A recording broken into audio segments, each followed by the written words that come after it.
impressionante, assim, tipo, a gente vive num país que é um país extrovertido, né? O Brasil é um país da dança, da arte, da música, etc e tal. E eu vi recentemente falando que os brasileiros se sentem muito solitários.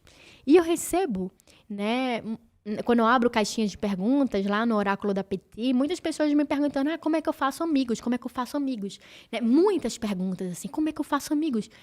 E isso me toca profundamente, porque eu falo, gente, uma pessoa que é generosa, uma pessoa que é altruísta, uma pessoa que escuta o outro, uma pessoa que é amorosa, essa pessoa ela não fica sozinha. Todo mundo vai estar querendo estar perto dela. Porque essa pessoa tem coisas boas para oferecer. Agora, se você é uma pessoa que é egoísta, autoritária, irritada, né, manipuladora, você vai afastando, você vai minando as pessoas de você e, né, logicamente, você vai ter afinidades com pessoas que têm esse mesmo padrão de personalidade e de conduta. E aí, uma pessoa egoísta contra a pessoa egoísta, mau encontro.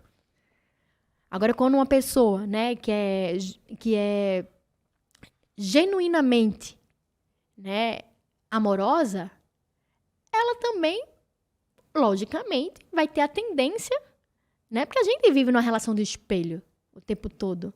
Então, ela vai ser, naturalmente, uma pessoa que vai se relacionar com pessoas que estão nessa mesma frequência, nessa mesma conduta. Porque, olha, eu sou uma pessoa pacífica, eu não tolero que as pessoas gritem comigo. Né? Eu gosto de tranquilidade. Então, se eu sou uma pessoa pacífica que não tolero que as pessoas gritem comigo, eu vou me relacionar com que tipo de pessoas? Com pessoas que também têm esse padrão de temperamento. Né? Isso conscientemente, quando a gente está consciente daquilo que é. E aí é óbvio que a gente vai produzir bons encontros. E aí quando a gente produz bons encontros, né, quando duas pessoas boas se encontram, nossa, é uma coisa linda de se ver o que é capaz de sair daquilo. Né? Porque elas se amam, elas se cuidam, elas se nutram, elas criam uma relação de um apego seguro, positivo. Né? Então elas se potencializam. Eu tenho a impressão que quem mais sofre com a solidão assim, são as pessoas boas mesmo. Será? Ou quem tá buscando ser uma pessoa boa, sabe? A pessoa que tá buscando ter o potencial, sabe?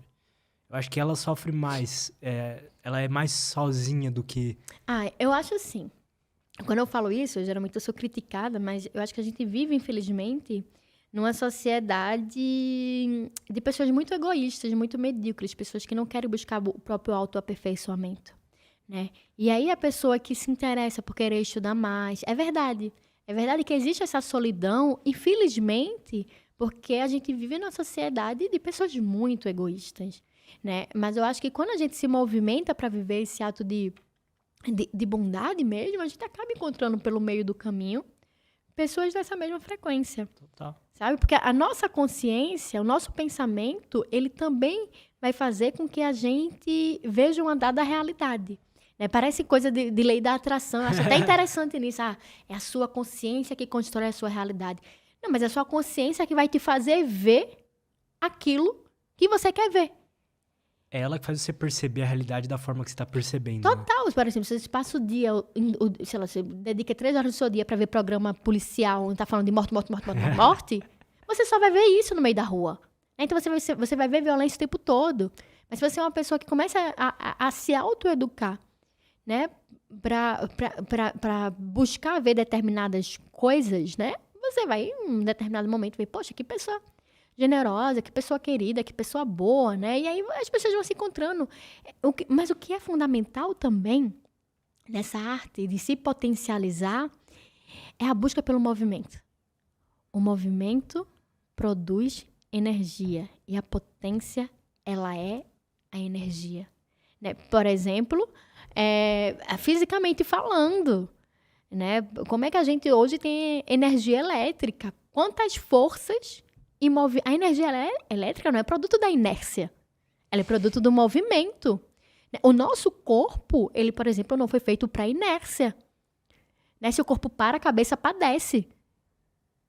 Então, o corpo ele precisa estar se movimentando. Então, por exemplo, quando eu faço exercício físico, quando eu corro, né, na esteira, o meu movimento me produz energia. Por isso que quando eu termino o exercício físico, eu me sinto potente, né? Então, o movimento, ele produz energia. O que a gente não pode nunca é parar. A gente não pode parar, tá tudo, né? A natureza, ela tá em constante movimento, até as pedras rolam, né? Até as pedras, num dado momento, se chocam, né? A semente vai lá, vai germinar, né? A terra, ela tá girando em torno de si mesmo, em torno do sol, né? A gente tem as estações do ano, enfim, a árvore cresce, morre, né? O ciclo vida, morte e vida. O movimento, ele é uma lei natural. Então, nós, seres humanos, quando vamos, né, contra essa lei natural, a gente acaba sofrendo. A gente sofre, né? De verdade. Depressão, de ansiedade. tudo. O movimento, ele é fundamental. Porque é a partir do movimento, e até a partir dos próprios erros, né, que a gente também produz a consciência, produz a energia. Então, mais vale uma pessoa, né, que está em movimento errando do que uma pessoa que está em parada com medo de errar. O Bhagavad Gita, ele vai dizer, ó, o Krishna, né, vai dizer para o Arjuna que toda ação é melhor do que uma inação. Então, muito mais vale você estar se colocando em movimento, né, do que você não vou sair de casa porque eu tenho medo de errar. Isso é o nosso narcisismo, né, que não quer errar. Mas vale o erro que traga o aprendizado do que a inércia. Acho que qualquer pessoa numa jornada de criação, né? Uma pessoa que quer criar mais e tal, passa por um momento onde ela não consegue ser criativa, não consegue criar coisas legais, porque ela, ao tentar criar, ela julga muito o que ela tá criando como ruim ou que ela é incapaz. Total. E não cria, sabe? Não cria. Porque ela vai chegar num momento onde ela vai se sentir ruim, né? Sim. Eu tava falando isso esses dias. Falei, pô, eu sempre quis escrever uma música, mas eu nunca consegui. O cara falou, você já tentou? Eu falei, na hora que eu tento, eu acho ruim e paro. E é isso, né? A gente tem esse ego, essa noção Muito. de não querer errar, né? Ano passado, acho que foi até janeiro, eu fui numa exposição dos Gêmeos, né? Eles são, enfim, 2 irmãos que são grafiteiros, artistas maravilhosos. Teve no CBB do Rio, teve aqui em São Paulo também, tal. Foi uma exposição incrível. E o que eu achei mais impressionante na exposição é que tudo começa do começo de quando eles são crianças. E aí, da infância e adolescência, eles são apenas uma criança e um adolescente que desenha, né, de uma forma muito amadora, desenhos amadores, um carrinho, aquela coisa, não tem nada de extraordinário, né? Eles não nasceram com um dom. Assim, eles são... E aí, né, do período da infância até hoje, cara, é impressionante como eles se autoaperfeiçoaram. É incrível, chega a dar uma felicidade. Pô, eles começaram do começo e no começo eles também tinham as suas limitações. Mas foi a prática, a constância que possibilitou que ele saísse de um carrinho desenhado, como que toda criança desenha, para esculturas, para grafites, assim, maravilhosos no mundo inteiro. Então, o processo do se tornar-se artista, né, é um processo que a criatividade, ela é também fruto do movimento, né? E o movimento, ele precisa de ritmo e precisa de constância. Então, um carro, para ele andar, ele não pode só acelerar por 1 minuto. Né? Para ele chegar em algum local, ele tem que permanecer acelerando, num certo ritmo, numa certa constância, né? E aí, esse movimento, ele vai produzindo energia que faz com que ele chegue em algum local.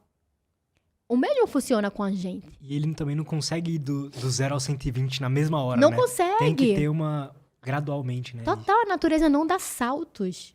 Né? Uma semente, ela não vira uma árvore da noite pro dia. Né? Uma árvore não dá frutos da noite pro dia. A gente precisa aceitar os nossos próprios processos porque eles são lentos.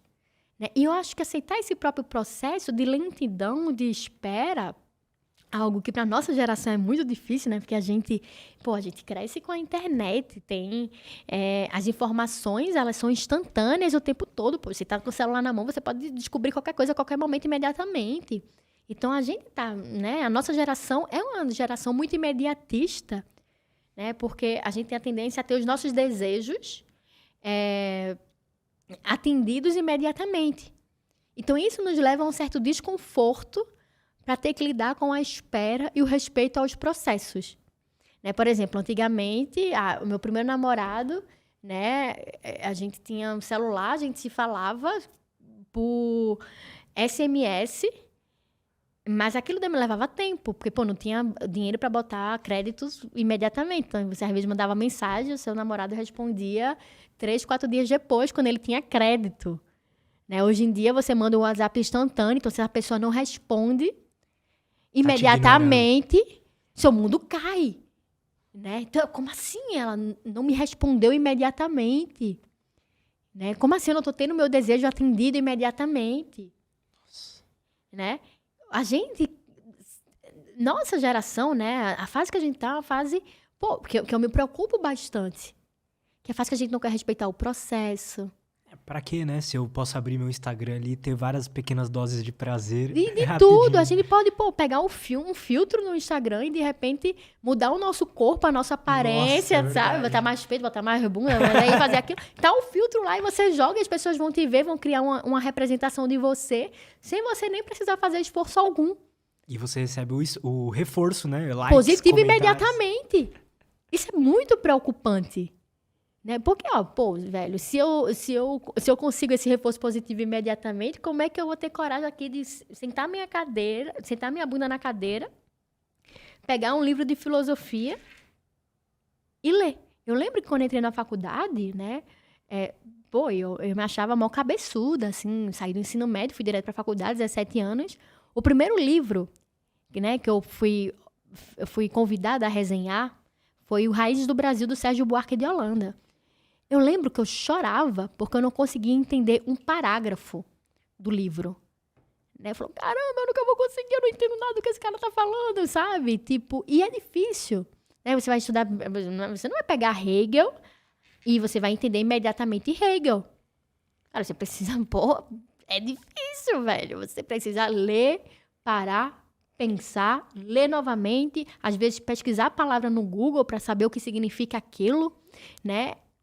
Um parágrafo, mesmo hoje em dia, assim, tem livros que eu passo um dia inteiro num parágrafo só. Só que você quer ler o livro imediatamente. Então, aí tem um audiobook, eu não preciso nem ler. E como é que você lida com isso, assim? Como é que você faz na prática pra não se frustrar, de não estar conseguindo passar daquele parágrafo, sabe? Entende o que eu quero dizer? Eu entendo. Eu faço esse exercício de lembrar que o processo é lento. Porque eu também me frustro. É óbvio que eu gostaria, né, de, enfim, terminar a fenomenologia do espírito em um dia. Mas não dá, porque não é sobre isso. Né? É por isso que eu amo essa noção da gente amar muito mais a ação do que os resultados. Então, por exemplo, eu amar esse processo de ler um parágrafo, de pensar, de escrever, de meditar, acaba sendo muito mais benéfico para a minha busca pelo meu próprio autodesenvolvimento do que eu amar a ideia de que eu completei imediatamente a leitura do livro de Hegel. Muitas vezes a gente é muito apegado ao resultado, né? E tem gente que compra livro para enfeitar a casa, para que as pessoas entrem na casa dela e vejam que ela é uma grande leitora, né? Então, se eu quero ser uma intelectual, se eu quero ser vista enquanto intelectual, eu vou sentar e por trás. Tem gente que bota a biblioteca fake, né? É verdade. Tem gente que bota a biblioteca fake. Então, as pessoas, elas querem apenas o olhar do outro sobre si. Elas não querem amar o processo do próprio autodesenvolvimento. Né? Então, eu vou botar aqui um filtro da minha biblioteca fake, né? Botar um filtro na minha cara, botar um filtro na minha... lá. Porque eu só amo olhar do outro. Mas amar o caminho é amar a relação que a gente estabelece com as coisas. Né? É amar a minha relação com o meu livro, de pegar esse parágrafo, de ler, de ver o meu desconforto, de puta merda, eu não tô entendendo o que ele tá falando, né? O que é que essa palavra ela quer dizer? Mas quem é essa pessoa que ele está citando aqui? Então, estudar demanda tempo também. E demanda entrega. Né? Como no relacionamento. Tipo, eu gosto de pensar que a nossa troca com qualquer outra coisa, né? Com um livro, com o ato de cozinhar, com o ato de arrumar a casa, né? Com o ato de ter amigos, de se relacionar afetivamente, ou com o nosso processo com o trabalho, tudo isso é um relacionamento. Se eu estou em contato com algo, né, estabelecendo, né, uma interação com esse algo, eu estou me relacionando com esse algo. E aí, né, a gente é tão narcisista, tão apegado, né, à ideia de que os nossos desejos sejam correspondidos imediatamente, que a gente está sempre numa posição passiva. Né? No sentido de, eu não quero ter que parar para sentar e ler e passar pelo desconforto. Né? Eu quero aprender por osmose, não quero que eu vou plagiar. Putz. Por quê? Porque aí você recebe imediatamente do outro. Velho, eu não quero produzir meus próprios pensamentos. Vou lá, vou plagiar, jogar, né? E as pessoas, como era maravilhosa, ela é inteligente, isso, que aquilo, sabe? E aí a pessoa vai, plagia, aí a pessoa... enfim, né? Porque a gente tá na posição passiva da existência. É por isso que eu acho que é tão revolucionário, de fato, a gente se movimentar para superar o peso do olhar do outro sobre nós. Eu amo aqui essa minha relação com o meu livro. Cara, hoje eu acho muito gostoso, assim, de sentar, ler, anotar, pensar. É um relacionamento que eu estou estabelecendo com ele, né? Num relacionamento amoroso é a mesma coisa. A gente entra querendo que o outro atenda às nossas expectativas. A gente não quer nem se dar o trabalho de comunicar aquilo que a gente quer. Né? No sentido de, olha, eu gostaria de te ver mais vezes durante a semana. Não, a gente quer que o outro adivinhe a nossa necessidade, né? Porque a gente quer ter a nossa expectativa atendida. E aí o outro, quando o outro não está se comportando conforme, né, a gente quer dentro da nossa própria mente, a gente começa a ficar com raiva do outro. Ele não quer me ver mais vezes na semana. Então ele não gosta de mim. Se ele não gosta de mim, ele não merece a minha atenção. Eu vou dar um gelo nele, né? Eu vou tratar ele mal. Aí você começa a dar pequenas punições no outro, o outro não tá entendendo nada. Como assim tu tá dando pequenas punições? Eu não tô entendendo nada. Quando, na verdade, é porque dentro de você queria que o outro estivesse correspondendo ao que você desejava e ele não tá fazendo o que você quer. Porque a gente é tão narcisista que nem se dá o trabalho de comunicar o que a gente quer para ver se o outro está disponível ou não para nos atender. A gente quer se dar. E isso, inclusive, é fruto, né? É comum na maioria dos relacionamentos, seja relacionamentos amorosos, seja relacionamento entre amigos, né? Seja relacionamento dentro do próprio trabalho, né? Eu gostaria que meu chefe me desse um aumento. Tu acha mesmo que teu chefe vai acordar um belo dia? Vou dar um aumento para ele. Não é assim, pô. Você vai ter que chegar lá, romper o desconforto e dizer, chefe, né? Veja só como o meu trabalho trouxe bons resultados para a empresa, né? Eu me dedico, não sei o que lá, tá aqui os resultados que eu tenho trazido nos últimos meses. E diante dos meus próprios resultados, eu quero negociar um aumento de salário. Pô, você tem que se comunicar, sabe? E a comunicação, ela passa pelo desconforto. Porque te faz ter que lidar com o possível não. E a gente é tão narcisista que ninguém quer receber um não. E a gente acaba preferindo fugir do próprio conflito do que assumir o desejo e lidar com a possível frustração do não. Só que o conflito, como você tinha falado, faz parte da existência chama, humana, né? de tudo. A realidade, ela é conflituosa por natureza. Só evoluir no conflito, né? Só evoluir no conflito. E os textos, né, filosóficos sagrados antigos já falavam sobre isso. O conflito está sempre presente nas grandes narrativas da humanidade. Né? Não tem como fugir. Não tem como fugir. Né? A gente só se reconhece dentro da realidade. E a realidade, ela é conflituosa. Fugir do conflito não nos possibilita crescimento. Gostou desse corte? Espero que sim. Se você quer receber mais conteúdo sobre desenvolvimento pessoal, saúde mental e autoconhecimento, não esquece de se inscrever aqui no canal, beleza? Valeu, até a próxima e tchau!